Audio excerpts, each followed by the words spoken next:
আজ বেশ কিছুদিন ধরে আমার মনের মাঝে একটা প্রশ্ন তৈরি হয়েছে। আচ্ছা, এই পৃথিবীতে আসার আগে আমরা কোথায় ছিলাম, আর যখন এই পৃথিবী ছেড়ে চলে যাব কোথায় যাব?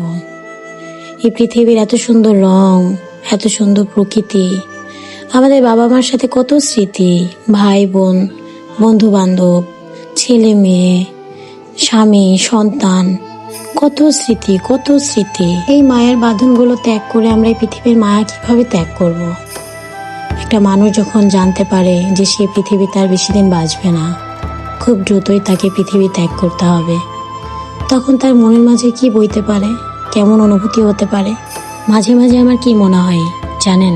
মাঝে মাঝে আমার মনে হয় এই পৃথিবীতে আমরা ঘুরতে এসেছি।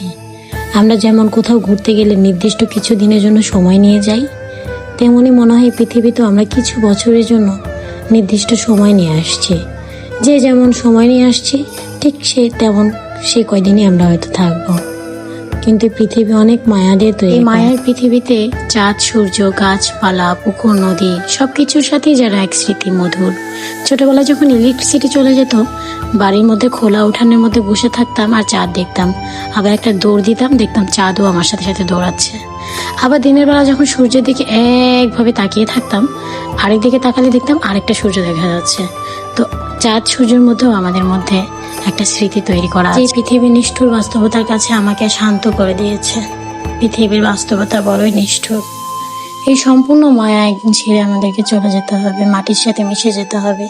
কিন্তু আমার অস্তিত্ব কোথায় যাবে?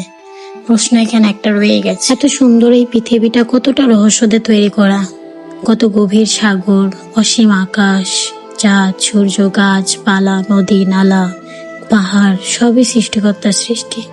সেখানে আমরা মানুষরা তো অতি ক্ষুদ্র। প্রকৃতির নিয়ম মানতে বড়ই কষ্ট, তবুও মেনে নিতে হয়। Hello everyone, this is Merita Rokit. আসসালামু আলাইকুম, আশা করি সবাই ভালো আছেন।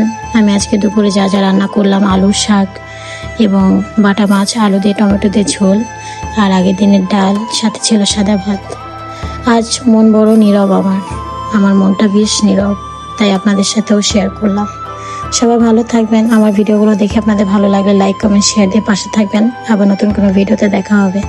ততক্ষণ আল্লাহ হাফেজ।